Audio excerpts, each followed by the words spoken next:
মন্ত্রী সাহেব, জাতির সঙ্গে কোন ভাষায় কথা বলতে হয় আপনার বাবা শিক্ষা দেয় নাই। মন্ত্রিত্বের চেয়ারে বসেছেন, মন্ত্রিত্বের চেয়ার এটা কোনো আপনার বাপ দাদার কেনা সম্পদ নয়, এটা দেশের মানুষের অবদান, এটা দেশের জনগণের কৃপা। কাজেই জনগণের সঙ্গে কোন ভাষায় কথা বলতে হয় সেই ভাষা শিখে মন্ত্রিত্ব চালাতে আসবেন। ঘাড় মটকে দিবেন কার? কার ঘাড় মটকে দিতে চান? আমরা বাংলাদেশের বিরুদ্ধে নই, আমরা দেশের প্রতিটি ক্রান্তিকালে দেশের স্বাধীনতার পক্ষে অতন্দ্র প্রহরী হিসেবে দাঁড়িয়ে গিয়েছি। আমাদেরকে বঙ্গবন্ধুর প্রতিপক্ষ হিসেবে সাব্যস্ত করতে চান? পরিষ্কার ভাষায় বলতে চাই, বঙ্গবন্ধু মরহুম ঈমান অবস্থায় মুসলিম পরিচয়ে তিনি মৃত্যুবরণ করেছেন। আমরা চাই তার কবরের মধ্যে আপনাদের কোনো অপকর্মের কারণে যেন আযাব না হয়।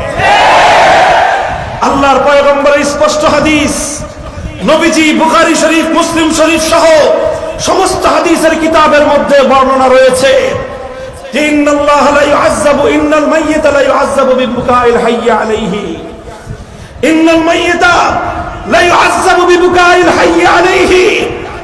মৃত ব্যক্তির আপনজনেরা যখন মৃত ব্যক্তিকে নিয়ে কোন শরীয়ত গর্হিত কাজ করে, সেই কাজের পরিণামে কবরের মধ্যে মৃত ব্যক্তির উপর আল্লাহর পক্ষ থেকে আযাব আসে। আপনারা আজকে একজন মুসলিম নেতা, মুসলিম বাংলাদেশের স্থপতি, স্বাধীনতার মহানায়ক বঙ্গবন্ধু শেখ মুজিবুর রহমানের মৃত্যুর পর তার মূর্তি তৈরি করছেন, তার ভাস্কর্য তৈরি করে নবীজির হাদিস অনুযায়ী কবরের মধ্যে বঙ্গবন্ধুর জন্য আযাবের ব্যবস্থা করছেন। আপনারা বঙ্গবন্ধুর সুসন্তান নন, আপনারা বঙ্গবন্ধুর সঙ্গে গাদ্দারিকারী বিশ্বাসঘাতক। আর আমরা বঙ্গবন্ধুর বিরুদ্ধে নই, আমরা বঙ্গবন্ধুর মূর্তির বিরুদ্ধে। আমরা বঙ্গবন্ধুর বিরোধী নই, আমরা বঙ্গবন্ধুর ভাস্কর্যের বিরোধী। এখানে শাক দিয়ে মাছ ঢাকার অপচেষ্টা করবেন না, শাক দিয়ে মাছ ঢাকবার পায়তারা করবেন না। কথা বলবেন পরিষ্কার ভাষায় বলেন। আবার পরিষ্কার বলছি, আমরা ভাস্কর্য বিরোধী, আমরা মূর্তির বিরোধী। সেই মূর্তি যদি বঙ্গবন্ধুর হয়, সেই মূর্তির বিরোধীও আমরা। সেই ভাস্কর্য বা মূর্তি যদি প্রেসিডেন্ট জিয়াউর রহমানের হয়, আমরা সেই মূর্তিরও বিরোধী। সেই মূর্তি যদি আমার বাবারও মূর্তি কেউ নির্মাণ করে, আমি সেই মূর্তিও ভেঙে গুড়িয়ে দেব।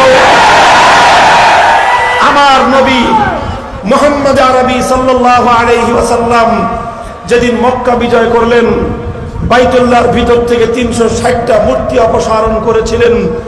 এই 360 মূর্তির মধ্যে আল্লাহর নবীর পূর্বপুরুষ হযরত ইব্রাহিম আলাইহিস সালাতু ওয়াস সালাম এবং ইসমাঈল আলাইহিস সালামের মূর্তি ছিল। নবীজি সেই দুটি মূর্তিকে বের করে আক্ষেপের সুরে বললেন, কাতালাহুমুল্লাহ, কাতালাহুমুল্লাহ। আল্লাহ পাক মক্কার এই দুরাচার মুশরিকদের উপর অভিশাপ করুক।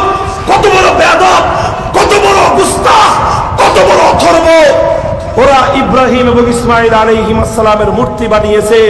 মূর্তি বানিয়ে নবী ইব্রাহিম এবং ইসমাঈল আলাইহিস সালামকে কলঙ্কিত করবার চেষ্টা করেছে। এই কথা বলে আমার নবী নিজ হাতে নিজের বাবা ইব্রাহিমের মূর্তি ভেঙে গুড়িয়ে দিয়েছে। আমরা শুনি আমাদের প্রধানমন্ত্রী নাকি আল্লাহর রাসূলের খুব ভক্ত। বিশ্বাস করি আমরা, তিনি আল্লাহর রাসূলকে মহব্বত করেন। তিনি নবীদের আদর্শে মদিনার সনদে রাষ্ট্র চালাবার প্রত্যয় ব্যক্তকারী প্রধানমন্ত্রী। যদি আপনি আল্লাহর পয়গম্বরের আদর্শের অনুসারী হয়ে থাকেন, স্পষ্ট পয়গাম, আমার নবীর আদর্শ ছিল নিজের বাবার মূর্তি গড়া নয়, নিজের বাবার মূর্তি ভাঙা। আর মক্কার বেঈমান আবু জাহালদের আদর্শ ছিল পাপের মূর্তি গড়া। কাজেই আপনার সামনে রাস্তা পরিষ্কার, আপনি হয় আবু জাহালের উত্তরসূরি, আর না হয় আপনি মুহাম্মদুর রাসূলুল্লাহর উত্তরসূরি। যদি আপনি আপনার বাবার মূর্তি নির্মাণ করেন, আমরা কথা বলতে বাধ্য হব, আপনি মুহাম্মদ আরবীর উত্তরসূরি নন, আপনি আবু জাহলের প্রেতাত্মা।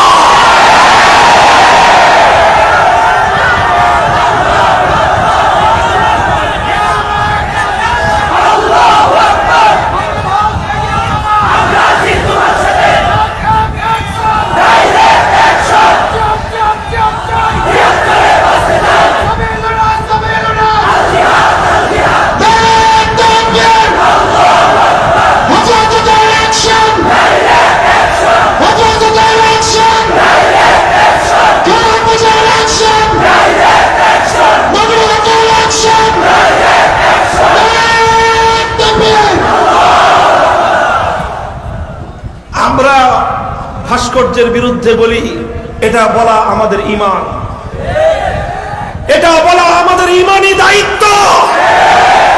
হুমকি দিয়ে আমাদেরকে দায়িত্ব থেকে ভীতি প্রদর্শন করতে চান। আমরা আমাদের ইতিহাস স্মরণ করিয়ে দিতে চাই। হুমকি তো দূরের কথা, বুলেটের বৃষ্টির মুখে ঈমানি জিম্মাদারি পালন থেকে চুল পরিমাণ পিছপা হওয়ার জন্য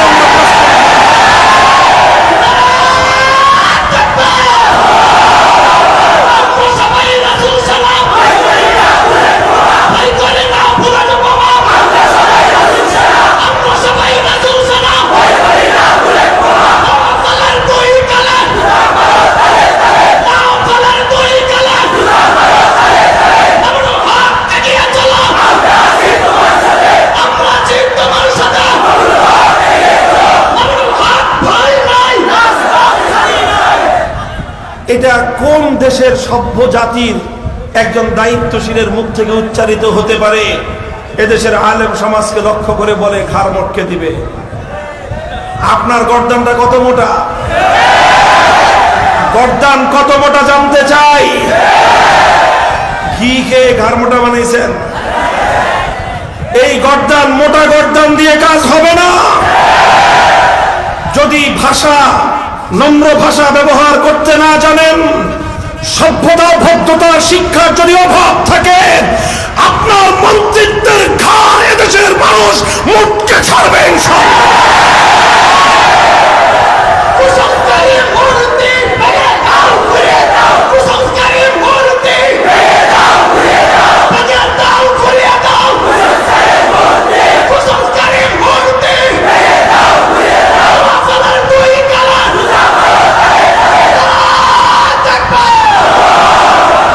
আল্লাহ পাক রব্বুল আলামিন তৌফিক দান করেন। আমরা শেষ পর্যায় পর্যন্ত রাষ্ট্র এবং সরকারের সাথে যুদ্ধে জড়াবার কোনো মানসিকতা আমরা রাখি না, সংঘাতে জড়াতে চাই না। কাজেই মূর্তির বিষয়টা এমন একটা বিষয় যে এখানে কম্প্রোমাইজের কোনো সুযোগ আমাদের নাই। আমরা আমাদের এই জনপদ, এখানে লক্ষ কোটি মুসলমানের রক্ত বিধৌত, অশ্রু বিধৌত এই দেশ, শাহজালাল, শাহপরান, খান জাহান আলী, শরীয়তুল্লাহর এই বাংলাদেশ, এটা মসজিদের দেশ, এটা জাতি ধর্ম নির্বিশেষে ধর্মীয় সম্প্রীতির দেশ। কিন্তু এদেশের রাস্তার মোড়ে মোড়ে এভাবে মূর্তি সংস্কৃতিকে গ্রহণ করার জন্য এই জাতি প্রস্তুত নয়। আল্লাহ পাক রব্বুল আলামিন আমাদের শাসক বর্গকে কথাটা বুঝবার তৌফিক দান করেন। দেশটা শান্ত থাকুক, স্বাভাবিক থাকুক, এদেশে ইসলাম মাথা উঁচু করে টিকে থাকুক, এদেশের মুসলমানেরা তাদের ঐতিহ্য নিয়ে বেঁচে থাকুক। আল্লাহ পাক রব্বুল আলামিন আমাদের সকলকে তৌফিক দান করেন।